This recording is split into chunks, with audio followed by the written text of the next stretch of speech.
You know, there's something quietly profound about solitude. Most people think being alone is a kind of emptiness, a missing piece, a sign that something went wrong. But what if being alone isn't about what's missing? What if it's about what's been found? Today, I want to talk about the truth, the real, raw, often misunderstood truth about women who live alone without a man. They're not broken. They're not lonely shadows waiting to be rescued. They are architects of their own peace. They are warriors of silence. They are creators of meaning. Let's talk about what that really means. You know, there's a strange thing about silence. At first it feels heavy. It fills the room like fog, pressing against your chest, reminding you of all the things you thought you needed, the voices, the noise, the presence of someone else. But then something shifts. The silence starts to sound different. It becomes a space where your thoughts can finally breathe, a space where your own voice, long buried under expectations and conversations, starts to whisper again. That's the beginning of solitude, and it's nothing like isolation, it's self-discovery. People often get it wrong. They think being alone is a problem to be solved, like there's a missing piece that needs fixing. But what if being alone isn't the problem? What if it's the answer? What if it's the place where you stop searching for someone to complete you and instead begin the work of completing yourself? There's a kind of quiet revolution happening in that space. When a woman chooses to live alone, she's not stepping away from the world. She's stepping into her own. The walls around her don't confine her. They hold her peace. Every decision, every morning routine, every quiet cup of coffee becomes her own creation. There's power in that. I once knew a woman who, after years of being surrounded by people, found herself living alone for the first time in her life. At first, she said it was unbearable. The silence felt loud, the nights felt endless. But slowly, she began to see things she'd never noticed before. The morning light touching her walls, the rhythm of her breathing, the small ways she'd moved through the day when no one was watching. She realized that the fear of being alone was never about the absence of people. It was about the absence of herself. And when she found herself again, the silence turned into music. That's the strange truth about solitude. It asks you to face everything you've been avoiding. When there's no one else around, you start to meet your own thoughts. You confront the noise inside you, the doubts, the regrets, the unhealed parts. But you also meet your strength. You begin to understand what you like, what you value, what you stand for when no one is there to influence you. It's not easy work. It's raw, uncomfortable, and real. But it's also sacred, because that's where authenticity begins, when you stop performing and start listening to yourself. There's this idea that to know yourself, you need to travel far, to do something big, to reinvent everything. But sometimes, self-discovery isn't about escaping. It's about staying still long enough to see yourself clearly. Solitude does that. It removes the distractions, the noise, the roles that life assigns, mother, partner, daughter, friend, and asks, who are you when it's just you? For a lot of women, that question can be terrifying. Society doesn't really prepare them for solitude. It teaches them to nurture others, to care, to connect, which is beautiful, but it rarely teaches them how to nurture themselves. Living alone becomes a quiet rebellion against the idea that a woman's value is measured by her relationships. It becomes a statement, I exist, even when no one else is watching. In that space, something magical happens. Confidence grows in unexpected ways. The first time you fix something that breaks in your home, you feel it, that small spark of capability. The first time you spend a weekend without plans and realize you're not lonely, just peaceful, that's freedom. The first time you sit with your own emotions instead of running from them, that's power. It's in those moments that solitude transforms into strength. And it's not the loud movie-style kind of strength. It's quiet, subtle, like a tree that bends in the wind but never breaks. You begin to carry yourself differently. You stop apologizing for your space, for your choices, for the way you want to live. Because you understand something that's easy to forget. Solitude isn't punishment, it's a privilege. It's the space where you meet yourself without interruption. Science even backs this up. Studies show that people who spend intentional time alone, what psychologists call constructive solitude, report higher levels of creativity, self-awareness, and emotional balance. When you're alone, your brain actually starts connecting ideas in new ways. You think more clearly, you process emotions more deeply. You start to understand what actually makes you happy, instead of what you've been told should make you happy. I remember hearing about a writer who spent an entire year living by herself in a small cabin near the ocean. No TV, no phone, just her and the waves. She said that at first she felt like she was disappearing, but by the end of that year, she realized she wasn't fading away. She was finally becoming visible to herself. That's what solitude does. It brings you back into focus. And once that happens, you stop fearing the quiet. You start protecting it. You start craving it because it becomes your anchor, the place where you return when the world feels too loud or too demanding. It becomes the space where you can recharge, realign, and remember who you are before you step back out into the world. People often mistake that kind of peace for loneliness. But loneliness is when you're disconnected from others. Solitude is when you're reconnected to yourself. There's a big difference. One drains you, the other restores you. And the truth is, when you learn to be comfortable in your own company, your relationships with others become richer. You don't seek people out of need. You seek them out of choice. You love more honestly because it's no longer about filling a void. It's about sharing your fullness. So maybe solitude isn't something to escape. Maybe it's something to embrace. Maybe it's the beginning of understanding that you were never really alone because you've always had yourself. And once you discover that, the world feels different. You walk through it lighter, you talk slower, listen deeper, love more deliberately. Because you're no longer running from the silence. You've made peace with it. You've learned that solitude isn't isolation. It's self-discovery. And that's one of the most powerful journeys a person can ever take. You know, people talk about freedom like it's a destination, like it's a flag you plant somewhere after fighting your way through the noise. But real freedom, it isn't loud, it isn't a rebellion, it isn't about proving something to the world. It's quieter than that. It's simpler. It's a choice. And not everyone is brave enough to make it. When a woman decides to live her life on her own terms, to stand on her own ground, people tend to misunderstand her. They assume she's angry, defiant, trying to make a statement. But maybe she's not fighting anyone. Maybe she's just choosing peace. Maybe she's tired of performing for expectations that were never hers to begin with. Freedom doesn't always roar. It can whisper. It can sound like her laughter echoing in an empty apartment, or the click of her keys unlocking a door that belongs only to her. There's something deeply human about wanting to belong, to be seen, to be loved. But there's also something sacred about realizing that you can have all those things without losing yourself in the process. The beauty of freedom isn't about walking away from love or responsibility. It's about walking toward authenticity. It's about saying, I can be whole even if I stand alone. There's this woman I once heard about. She was in her mid-30s, living in a small city apartment. People would ask her, "Don't you get lonely?" And she'd smile and say, "Sometimes, but I'd rather feel lonely in my own truth than comfortable in someone else's lie."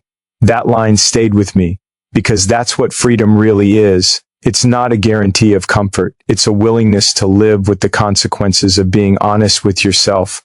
For centuries, women were told that their worth came from attachment, from being a daughter, a wife, a mother, someone's something. Independence was often painted as selfishness. But what happens when a woman chooses herself, not because she hates anyone, not because she's rejecting the world, but because she finally realizes she deserves to exist for her own reasons? That's not rebellion. That's awakening. The world is changing. Studies show that more women than ever before are choosing to live independently, buying homes on their own, starting businesses, building lives defined not by partnership but by purpose. Some see that as a social shift. I see it as evolution. Because when someone has the freedom to decide who they are without permission, society itself becomes more honest. Freedom doesn't always look like big gestures. Sometimes it's small and deeply personal. It's the decision to say no when you've spent a lifetime saying yes. It's walking away from a relationship that takes more than it gives. It's choosing not to answer the phone when your peace depends on it. It's knowing that solitude isn't emptiness. It's the space where your spirit can finally stretch. When you start to live freely, you begin to understand that your choices are the map of your soul. Every yes and every no is a line drawn toward or away from who you really are. And that's the beauty of choice. It's not about control, it's about alignment. You stop trying to fit into other people's stories and start writing your own. There's this quiet moment that happens when you realize you don't owe anyone an explanation for your happiness. That's when freedom stops being an idea and becomes a feeling. It's the moment you wake up in the morning, look around, and realize you've built a life that makes sense to you. Not to your parents, not to society, not to the people scrolling through their opinions online, but to you. That's when your soul exhales. Freedom can be lonely at first, because the world doesn't always celebrate women who choose it. There's a certain discomfort people feel when they see someone living without needing validation. It challenges the system. It asks the unspoken question, if she can be complete alone, then what are we all chasing? But over time, that loneliness turns into strength. The silence becomes serenity, and you begin to understand that solitude and freedom walk hand in hand. A friend once told me about her grandmother, a widow who lived alone for 20 years. Every morning she would brew her tea, sit by the window, and watch the street below. People pitied her. They thought her life looked small, but what they didn't see was that her world was full. She had her books, her garden, her music, her peace.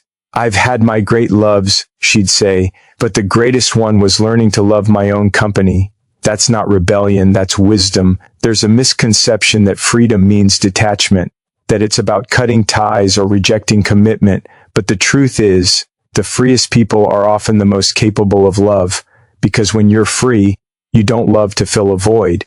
You love because your heart has space to give. You're not trying to own anyone or be owned. You're just sharing life fully and freely. That's the kind of love that doesn't suffocate, it breathes.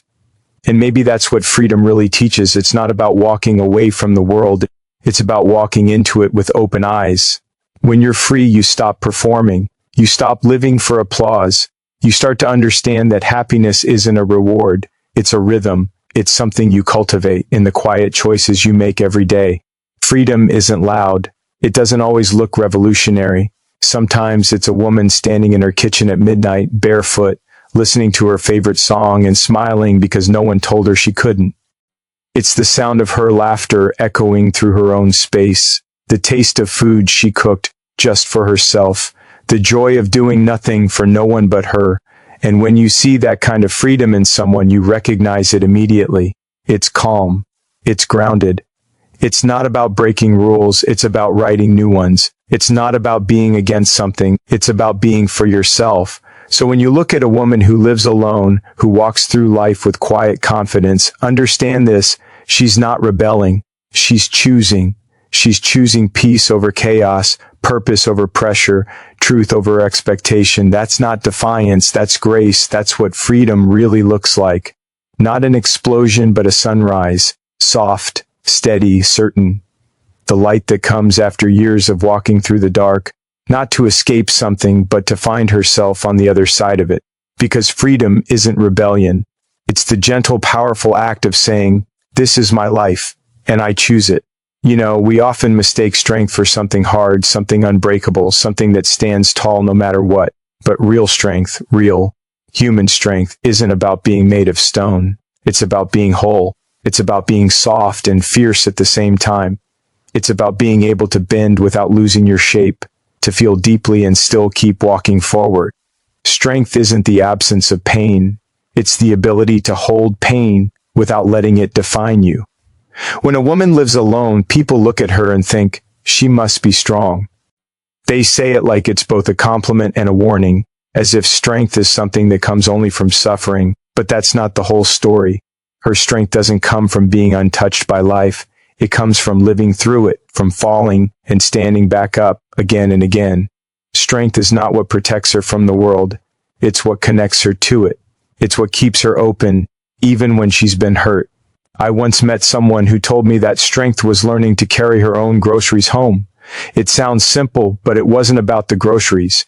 It was about realizing she didn't have to wait for someone to show up, to help, to make her feel capable. She said, "The first time I carried everything up those stairs, I cried. Not because it was heavy, but because it was mine." That's what strength looks like sometimes. It's quiet, it's personal. It doesn't announce itself, it just exists, steady, invisible, a heartbeat beneath everything else. The world teaches us that strength means control. Don't cry, don't show weakness, don't need anyone. But the truth is, there's no strength in pretending. There's only exhaustion. The strongest people I've ever known are the ones who let themselves feel it all. The fear, the loss, the joy, the hope.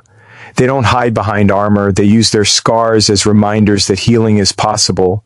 That's not hardness, that's wholeness.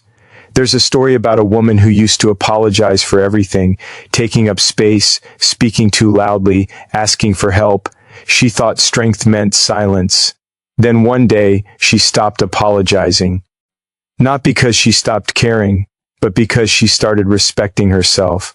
She learned that strength isn't about being invulnerable, it's about being authentic. She said, "I realized I wasn't fragile. I was just tired of pretending to be unbreakable." That's the paradox of strength. It's built on vulnerability. Without vulnerability, you're just a wall. And walls don't grow. They just stand there, keeping everything out, including the light. Wholeness is different. It's about balance. It's about knowing when to be tough and when to be tender. It's knowing that you can cry and still be powerful, that you can love and still be independent, that you can stand alone and still crave connection. You see it in small, ordinary moments. A woman fixing something in her home that she's never done before.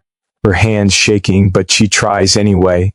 A mother raising her children on her own, holding it together one moment, falling apart the next, then standing back up. A young woman choosing to walk away from a life that no longer fits her, even when it means starting over. That's strength. Not perfection, not dominance, but persistence. The willingness to keep moving, even when the path disappears beneath your feet. There's a kind of beauty in that resilience. It's not the kind you see on screens. It's quiet, humble, real. It's the kind of strength that grows from self-respect. Because when you learn to respect yourself, the world starts to respect you too. Not because you demanded it, but because you reflected it. You became the proof. Sometimes strength means saying no. No to the job that drains you. No to the person who doesn't see your worth. No to the expectations that steal your joy. And other times, strength means saying yes. Yes to rest. Yes to help. Yes to being seen exactly as you are. That balance, that ability to know when to hold on and when to let go, is what makes someone whole. In Japan, there's an art called kintsugi. It's the practice of repairing broken pottery with gold. Instead of hiding the cracks, they highlight them. The object becomes more beautiful because of the break, not in spite of it. That's what true strength is. It's not pretending you were never broken. It's finding the courage to fill your cracks with gold and wear them proudly. A woman who has lived through heartbreak, disappointment, and still chooses to love again. She carries that gold within her. She glows differently. Strength isn't about standing above others. It's about standing within yourself. It's the quiet knowing that whatever happens, you'll meet it with grace. It's not about always winning. It's about never surrendering your sense of self. Even when life tries to strip it away, even when the world misunderstands you, there's something deeply powerful about a woman who knows her own strength but doesn't need to prove it. She moves differently. She listens more than she speaks. She forgives faster, not because she's weak, but because she values peace more than pride. She understands that every challenge, every scar, every lonely night has shaped her into someone deeper, wiser, softer. That's the kind of strength that can't be taught. It's lived.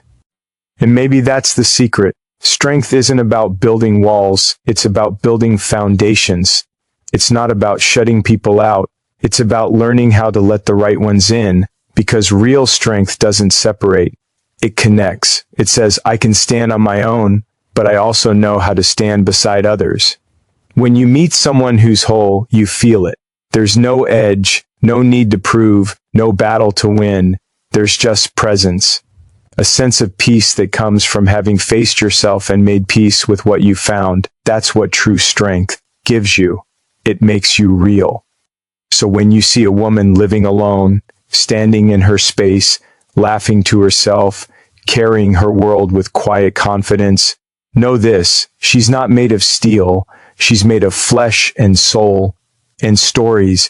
She's felt every ache, every fear, every doubt, and turned them into light. She doesn't have to be hard. She just has to be whole. Because strength isn't the armor you wear. It's the truth you live. It's not how loud you shout. It's how steady you stay. It's not how much you can carry. It's how much of yourself you can embrace without breaking apart. And when you understand that, you realize that being strong was never about being hard. It was always about being whole. You know, love has a way of changing shape. It doesn't disappear. It doesn't die. It just moves, softens, finds new ways to exist. We grow up being told that love is supposed to look a certain way. Two people walking hand in hand, forever intertwined, never alone. We're taught that love is something that happens to us, something we find, something that defines our worth. But as time passes, you start to realize love doesn't always arrive wrapped in romance. Sometimes it comes quietly through the cracks of everyday life. Sometimes it looks different. When a woman lives alone, people often assume love is missing from her life. They imagine loneliness, silence, emptiness, but maybe that's because they've been taught to look for love in only one form.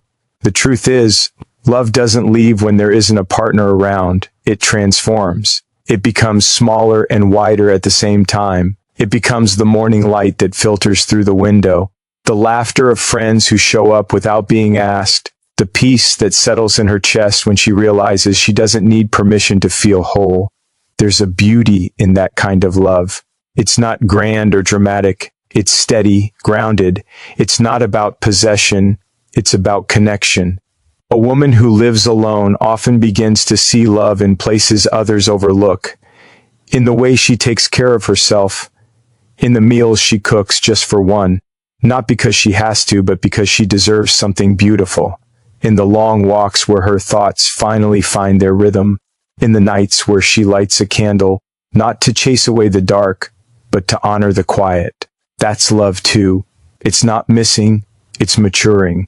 I once met a woman who said the happiest she'd ever been was when she realized she didn't need to be loved to feel love.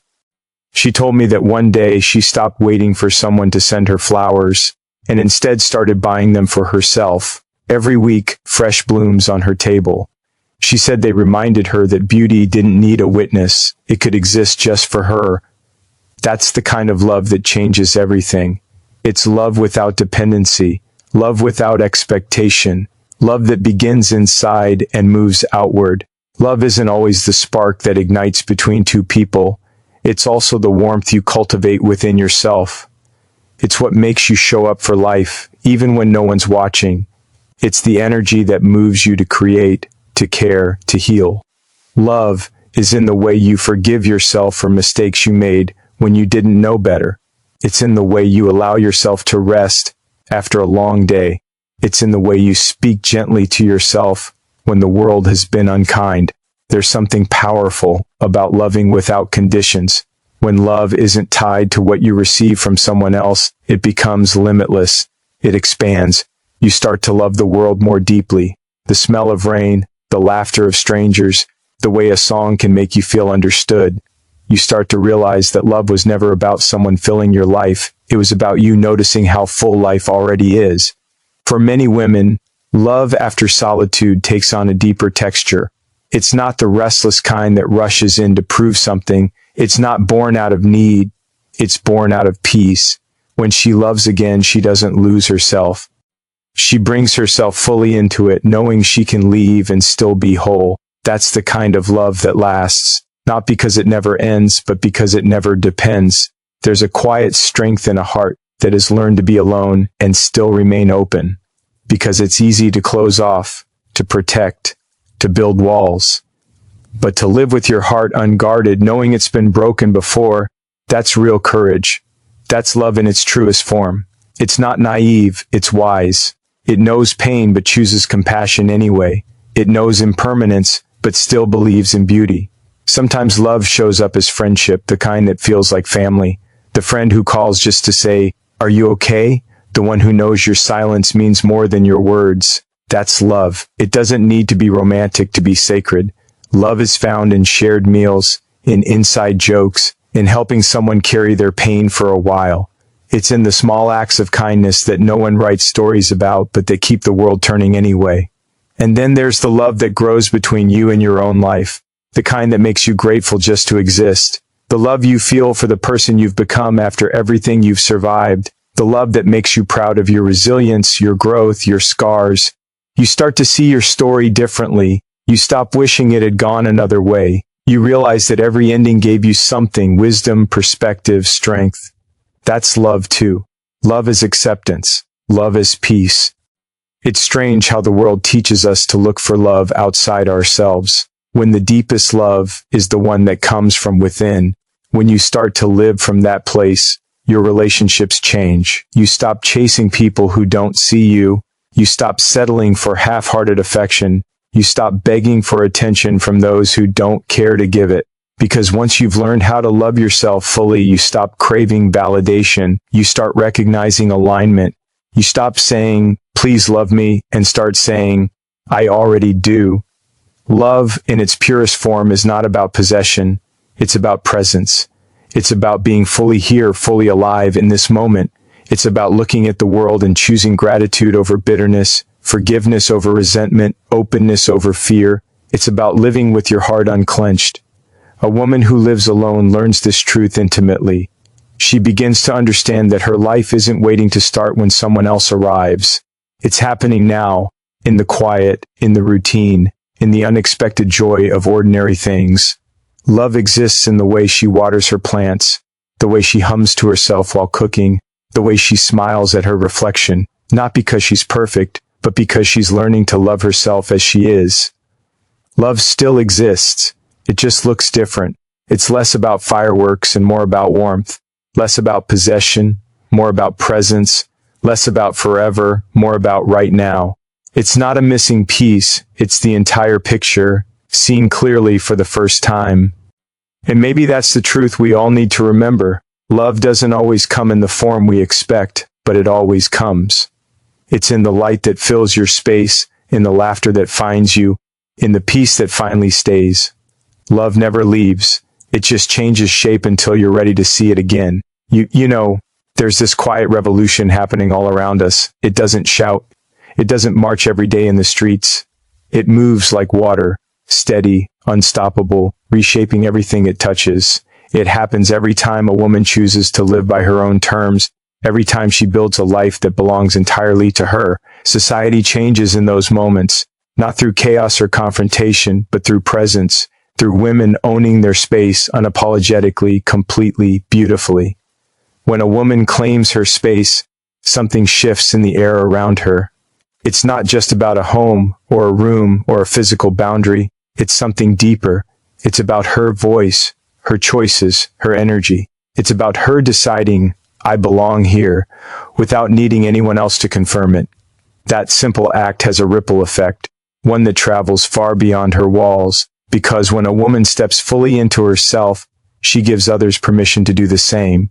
For a long time, society taught women that their space was conditional, that they could have a little but not too much, that they could be independent but not intimidating, that they could dream but not too loudly. But the truth is, every time a woman chooses authenticity over approval, the old systems start to crack. Every time she says no to what diminishes her, and yes to what defines her, she is quietly rewriting history. Think about it. Generations of women were raised to shrink, to take up less room, to speak softer, to wait for someone else's direction. And now you see women standing taller, laughing louder, choosing solitude not as a punishment but as power. You see them buying their own homes, starting businesses, writing books, leading companies, traveling the world. Every one of those decisions chips away at the old narrative that said, you need someone to complete you. There's this woman I once knew, a teacher. She lived alone, not because she couldn't find love, but because she found herself. Her apartment was small, but it was filled with light, with plants, with music. She told me, "This space, it's mine. Every corner, every sound, every breath in it reminds me that I built this life with my own hands." She said it softly, but there was power in her words. She didn't realize that in simply living her truth, she was becoming an example for her students, her friends, even strangers who crossed her path.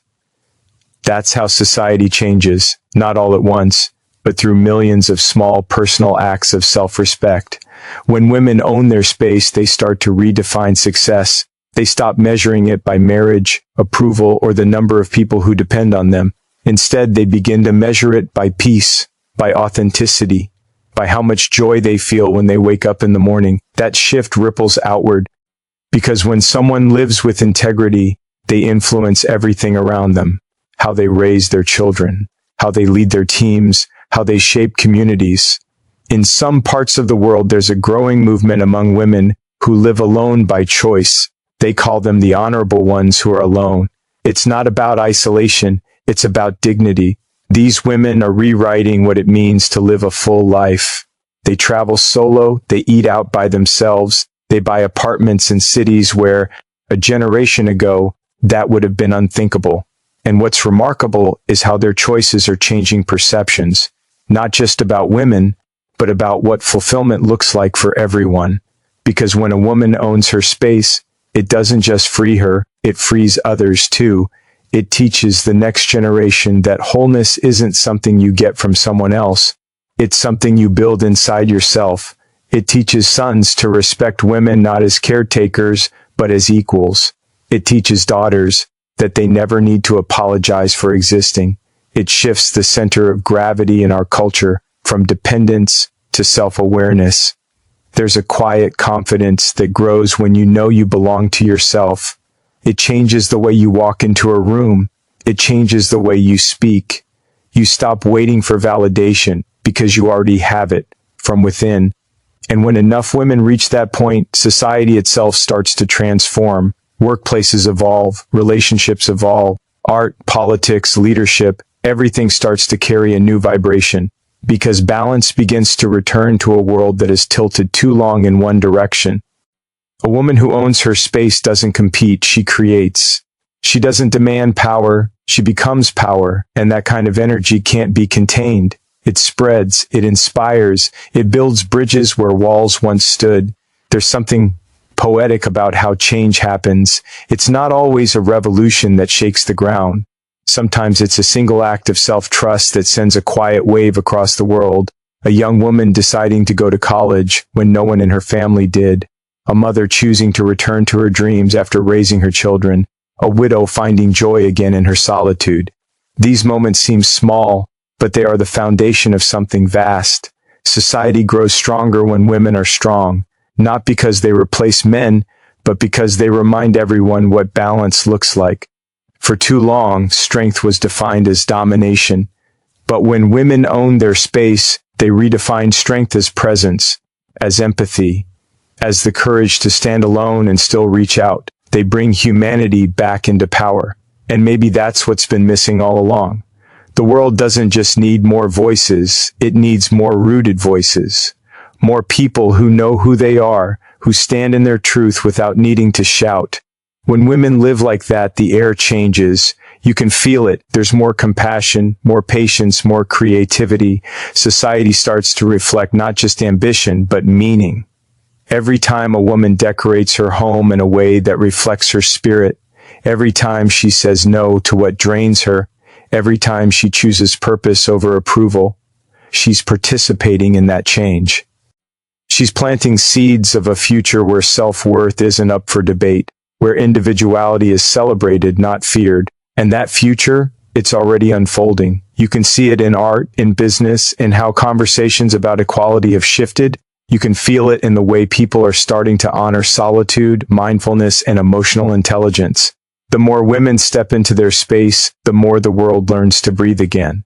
There's a kind of harmony in that. Because owning your space isn't about separation, it's about connection. It's about creating balance between independence and unity, between solitude and love, between personal truth and collective growth. When women stand in their own light, they don't dim the world around them. They illuminate it. That's how society changes. Not through noise, but through quiet courage. Not through rebellion, but through realization. Through the simple, powerful act of saying, "This is who I am. This is my space, and I belong here." And when enough women say that, when enough of them live it, the world itself begins to heal. So, what's the truth about women who live alone without a man? They are not waiting for life to begin. They are living it deeply, fiercely, beautifully. They are proof that solitude can be sacred, that freedom can be feminine, that independence can be intimate. And maybe, just maybe, the greatest love story isn't about finding someone to live with. It's about finding peace in the one person you'll live with forever, yourself.